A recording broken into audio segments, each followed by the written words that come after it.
So we're filming this on the 19th. Burnham has just won the by-election, right? Yes. And this is what everyone was worried about. This is what I've been worried about. Before we get into it, what you're about to watch is the censored version of this episode. Increasingly, the algorithm is becoming more and more hostile to the type of content I want to deliver. This is a fully independent channel which is contending with the real-world issues. If you'd like to support me and keep these talks alive, please head over to the Substack, where here and only here you'll find the full uncensored video, along with live Q&As, a chance to speak to some of the biggest voices in this space, and building a community of like-minded people. I'll leave a link in the description. Please be sure to check it out. Alternatively, if you do want to watch the whole episode for free, you can find the censored version on Spotify. If you do watch it here, all I'd ask is please be sure to follow. Please be sure to give it a 5-star review. This really, really helps with the algorithm. Anyways, enough from me. I hope you enjoyed this week's episode. I'm on this journey, and like a hard pill for me to swallow was actually realizing the BNP were the good guys. Holy shit. Like all of the brainwashing and all of people saying like they're evil, they're racist, they're this, they actually were going for the peaceful option.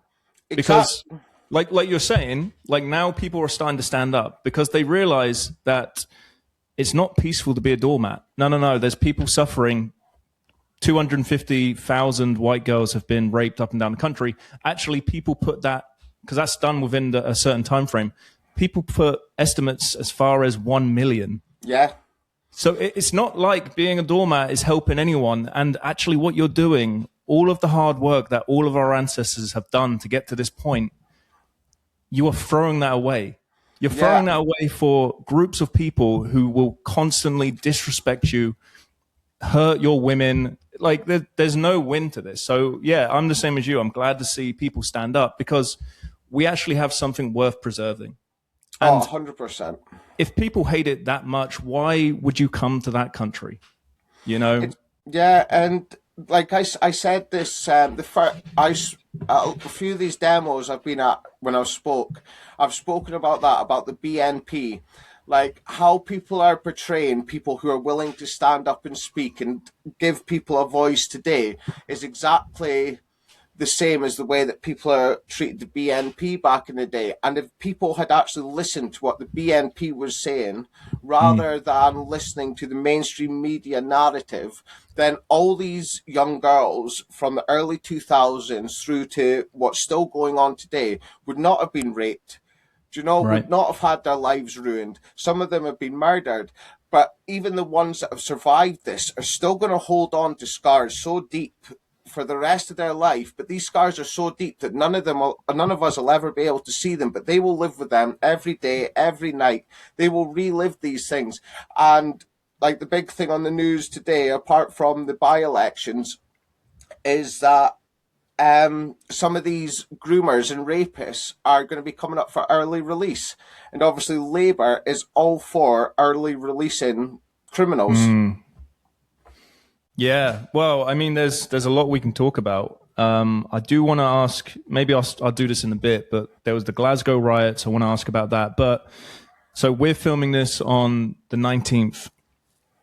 Burnham has just won the by-election, right? Yes. And this is what everyone was worried about. This is what I've been worried about. And because I've been saying, me personally, I've been saying like, actually reform should have that. Everyone in our space is like, no, restore all the way. Restore's going to win. We got this.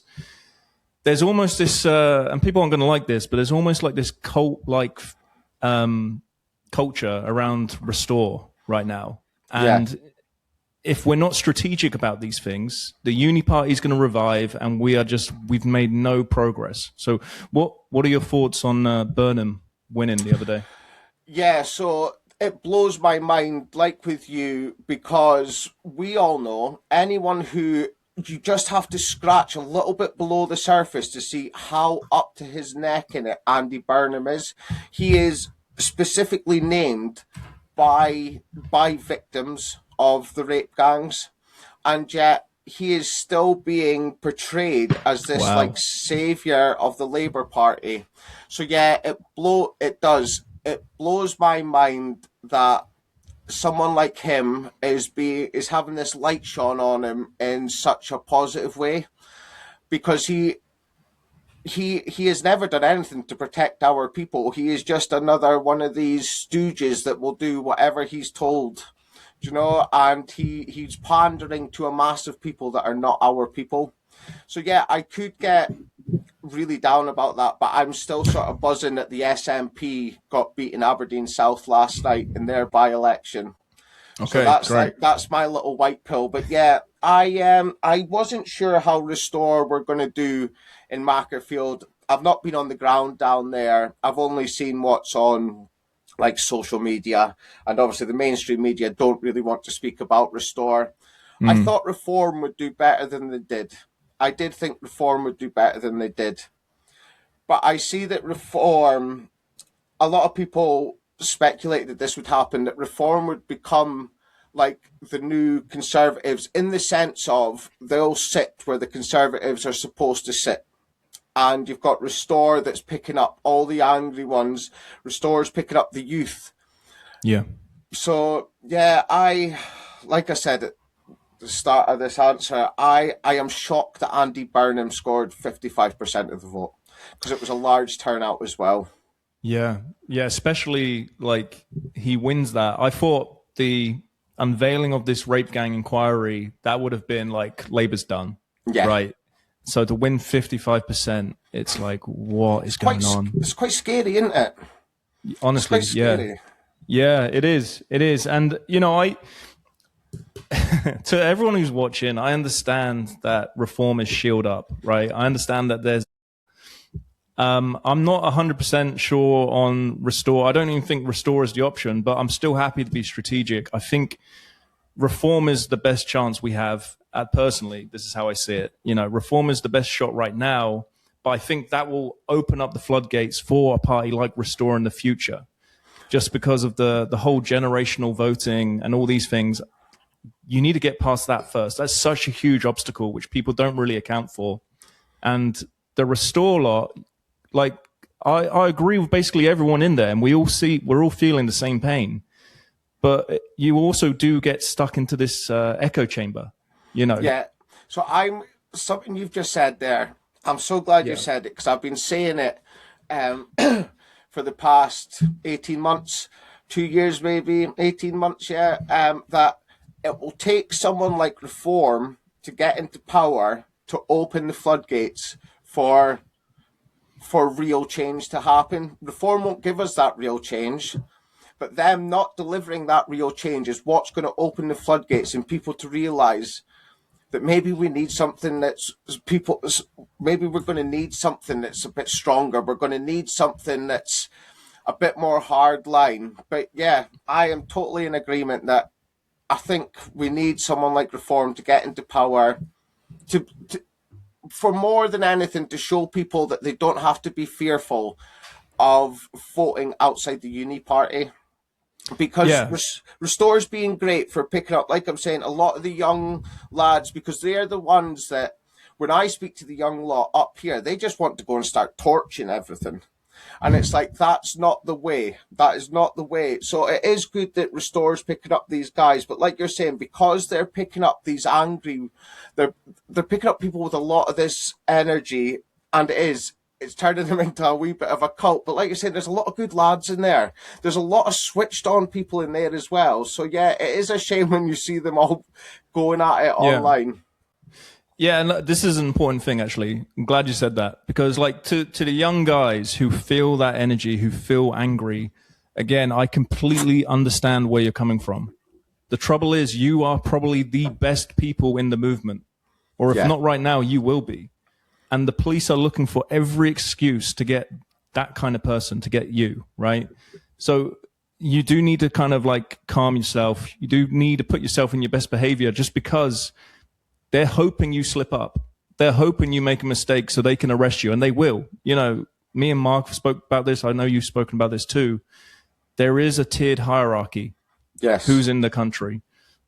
Make no mistake, we are at the bottom of that, right? This is a tyranny. This is treasonous, but it is what it is right now. If we lose our shit and just, you know, balls to the wall, we go insane, they will pick you up because they are the party in power right now. So we have to be patient. Things aren't going to change overnight, but they will change. Yeah, because that's it. Like a lot of people A lot of people don't understand this whole having to toe a political line, because if you're on the electoral register, you're already on the back foot because you're having to play by a set of rules that aren't designed for our people. They're designed to benefit that tier system that we're at the bottom of. So yeah, Right. it's going to be a painful journey, and that's why I say you have to have the courage to walk through this fire to be able to see the light at the end of the tunnel, because there is a light at the end of the tunnel. If we don't believe that there's any light, then there's chaos. Do you know? And that's exactly like you're saying. It'll just be carnage. Do you know? On the streets, this anger will have nowhere to be put. Whereas if we believe that there's a political solution, we just have to be willing to take these blows. We have to be willing to fight for a better future. If you can admit that there's a better tomorrow for our people, then you should be willing to go through anything to win that war.